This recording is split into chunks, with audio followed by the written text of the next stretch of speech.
नमस्कार, मी गणेश आणि मला जस्ट एक सुचलेला प्रश्न असा आहे की ज्या वेळेला हे व्यक्ती किंवा एखादा नेता, एखादा कार्यकर्ता किंवा बहुसंख्य कार्यकर्ते ज्या वेळेला पक्ष सोडून जातात, आमदार खासदार ज्या वेळेला पक्ष सोडून जातात, त्यावेळेला ते काय कारणं देतात? सामान्य जनतेला येऊन सांगावं लागतं, प्रेस कॉन्फरन्स घेऊन सांगावं लागतं की आम्ही का पक्ष सोडतोय. नाहीतर जनता विचारते की का पक्ष सोडताय म्हणून, एकनिष्ठा कुठे गेली तुमची, वगैरे वगैरे ह्या गोष्टी. सो ते येऊन जनतेला एक कॉमन त्यांचं ठरलेलं कारण आहे, सगळ्यांची बाराखडी रट्टा मारलेली आहे, ती म्हणजे घुसमट, प्रचंड घुसमट. संधी मिळाली नाही आणि नवीन जे मागून लोक आली होती त्यांना संधी मिळाली, त्यांना पदं मिळाली, परंतु मला पदं मिळाली नाहीत, मी एवढ्या वर्ष पक्षात होतो, वगैरे वगैरे. मग माझ्यावरती काही आरोप केले गेले, माझ्या मागे काहीतरी राजकारण केलं गेलं वगैरे, म्हणून मग त्यासाठी मी पक्ष सोडला. शेवटी माझ्या मागे जे काही कार्यकर्ते आहेत त्यांचा मला विचार करावा लागतो, म्हणून मी पक्षप्रवेश केलेला आहे दुसऱ्या पक्षात किंवा पक्ष सोडला.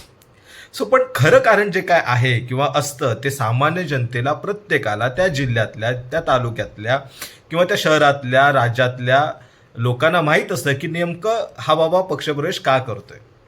आता हे पक्षप्रवेश युजली का करत असतील, म्हणजे सामान्य माणसाला काय कारणं माहिती आहेत, आपण आता त्याच्याबद्दल विचार करू.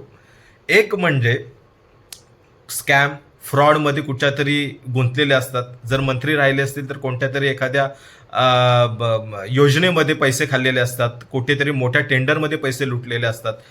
जसं की काहीतरी बांधकाम विभागात जर कोणी राहिलं असेल तर करोडोच्या करोडो पैसे लाटले जातात, आपल्याला कळत पण नाही की किती भ्रष्टाचार झाला आहे.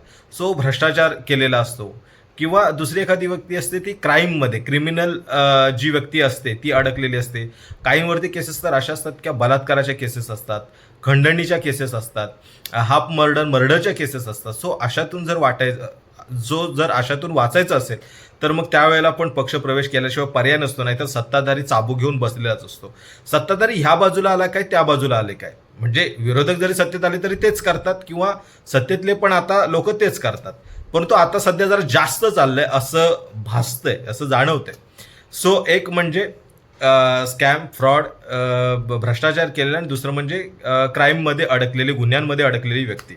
आणि तिसरीमध्ये बरेच काही असे नेते असतात जे काम करत असतात, परंतु त्यांना पैशाच्या अभावामुळे त्यांना ती तेवढासा एक्सपोजर मिळत नाही किंवा ते लढू शकत नाहीत इलेक्शन प्रॉपरली.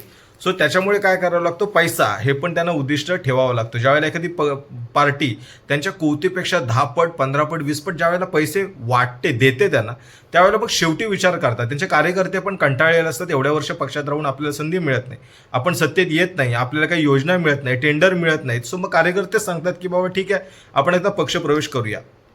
पण आपल्याला जी कारणं सांगितली जातात ह्याच्या व्यतिरिक्त, ते म्हणजे घुसमट, मला संधी मिळत नाही, माझ्यावरती असा तसा आरोप केला, वगैरे वगैरे. सो हे सगळं थोतांड आहे, हे स्क्रिप्ट रट्टा मारलेली असते. परंतु खरी कारण ही असतात, भ्रष्टाचार, स्कॅम, गुन्हेगारी, त्यानंतरला 2 नंबरचे धंदे, ब्लॅक मनी, कोणाचे डान्स बार असतात जे इलिगली असतात, बरेच काही अनधिकृत व्यवसाय किंवा कामं चालू असतात. सो त्याच्यामुळे त्यांना हे सगळं वाचवण्यासाठी, हा सगळा साम्राज्य उभा केलेला ब्लॅक मनीचा वाचवण्यासाठी, उद्योग व्यवसाय वाचवण्यासाठी, जे ब्लॅक मनीतून, जे काळ्या पैशातून उभे केलेले आहेत ते वाचवण्यासाठी, आपली प्रतिष्ठा, आपले नेतेपद, आपल्या मुलाबाळांचा पुढचा भविष्यातली राजकीय वाटचाल वाचवण्यासाठी हे सगळे उद्योग केले जातात आणि शेवटी पक्षप्रवेश केला जातो. आता उदाहरणार्थ तुम्हाला एक देतो की जसे की काही निष्ठावंत कार्यकर्ते असतात, जसे की वैभव खेडेकर म्हणून एक खेडचे नेते आहेत, मनसेचे नेते होते. आता त्यांनी भाजपामध्ये पक्षप्रवेश केलेला. आता पक्षप्रवेश जो होणार होता तो अजून झालेला नाही, लांबणीवर पडलाय, वगैरे वगैरे. पण म्हणजे त्या भागामध्ये, विभागामध्ये पेट्रोलमध्ये, गाडीमध्ये पैसे टाकायला पैसे नाहीत. सो त्याच्यामुळे पक्ष कसा वाढवणार, आम्हाला निधी मिळत नाही, पैसे मिळत नाहीत, आमच्याकडे तेवढा पैसा येत नाही. सो मग आम्ही सत्तेत पण नाही. सो मग शेवटी काय करणार, पक्ष वाढणार कसा. आता पक्ष त्यांनी वाढवला नाही वाढवला हा संशोधनाचा भाग, कसा वाढाला तो त्यांचा प्रश्न आहे, त्या पक्षाचा. पण ज्या वेळेला पक्षप्रवेश केला जातो त्यावेळेला, म्हणजे असे वैभव खेडेकरच नाही, बरेच जण अशी लोक असतात, पुण्यातनं काही ताफा घेऊन येतात, सातारा सोलापूरहून ताफा घेऊन येतात, 200, 300, 400 गाड्या त्यांच्या ताफ्यामध्ये असतात, लोक असतात. मग ज्या वेळेला तुम्हाला पक्ष वाढवायचा असतो त्यावेळेला तुमच्याकडे पेट्रोलला पैसे नसतात यांच्याकडे, अशा लोकांकडे.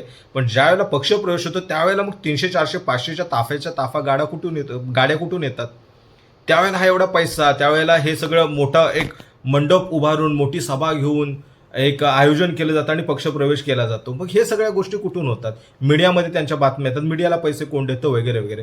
सो मुद्दा असा आहे की ज्यांच्याकडे पैसे नसतात मग त्यांना पैसे मिळाल्यावरती हे सगळं अरेंज केलं जातं आणि मग पक्षप्रवेश केला जातो. सो मुद्दा हा आहे की पैसा हाच सर्वश्रेष्ठ ज्या वेळेला असतो, सर आकोपर पैशालाच मानली जाते, त्यावेळेला तुमचा विकास, तुमची समाजसेवा, तुमचं चांगलं राजकारण, अमुक तमुक, तुमची भावना, संस्कृती, धर्म सगळा विकला जातो. म्हणजे उदाहरणार्थ BJP ज्या वेळेला म्हणते की आम्ही हिंदू धर्म आहोत, आम्ही हिंदूंलाच सपोर्ट करतो, आणि उद्धव ठाकरेंना ते म्हणतात की तुम्ही मुस्लिमांना सपोर्ट करता वगैरे वगैरे. आशिष शेलार म्हटले होते मुस्लिम महापौर बनेल.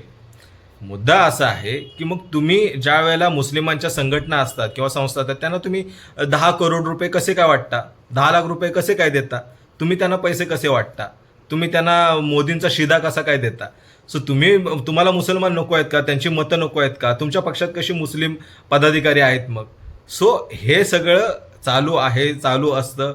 ते आपापला अजेंडा सेट करत असतात, आपापली भूमिका लोकांवरती थोपवण्याचा प्रयत्न करत असतात. सो ज्या वेळेला एखादा पक्ष प्रवेश केला जातो त्यावेळेला हे असे अजेंडा, संस्कृती, प्राणप्रतिष्ठा, मान सगळ्या गोष्टी विसरल्या जातात आणि एकत्र ज्या माणसाच्या टेबलवरती तोंड बघणार नाही अशी ज्यांनी शपथा घेतलेल्या असतात ती लोक त्यांच्यासोबत बसून जेवतात, मिठी मारतात. सो असं आहे राजकारण. आता तुम्हाला काय माहिती की हे शिवसेना आणि BJP म्हणजे उद्धव ठाकरे आणि देवेंद्र फडणवीस हे वेगवेगळे आहेत. कशावरून पुढच्या 5 वर्षात ते परत एकत्र येणार नाहीत. काही कारण येऊ शकते, ते एकत्र येऊ शकतात. जसे काही कारणास्तव ते वेगळे झाले तसे काही कारणास्तव एकत्र येऊ शकतात. सो हे कार्यकर्त्यांनी समजण्याची ही गोष्ट आहे. हे सामान्य माणसाला आम्हाला समजते की राजकारण कसं असतं, समाजकारण कसं असतं आणि ह्या गोष्टी कशा चालू आहेत. सो पक्षप्रवेशाचा मुद्दा होता. सो पक्षप्रवेश हे अशा प्रकारे केले जातात. एक, भ्रष्टाचार, गुन्हेगारी, तुमचे फ्रॉड, स्कॅम, हाफ मर्डर, एक्सटॉर्शनच्या केसेस वगैरे वगैरे, आणि नाहीतर मग पैशापुढे बऱ्याच गोष्टी घेता येतात. जसं की तुम्हाला एखाद्या मंडळाचं जिथे सभासद सामान्य माणूस होऊ शकत नाही तिथेही पैसा देऊन होता येतं. त्याच्यामुळे देवालाही विकत घेता येतं, देवाचं मंदिर बनवता येतं, काही होतात गोष्टी पैशानं. सो पैसा हा सर्वश्रेष्ठ आहे, यातून हे सिद्ध होतं. बाकी निष्ठा पक्षभिक्ष गेलं तेल लावत. धन्यवाद.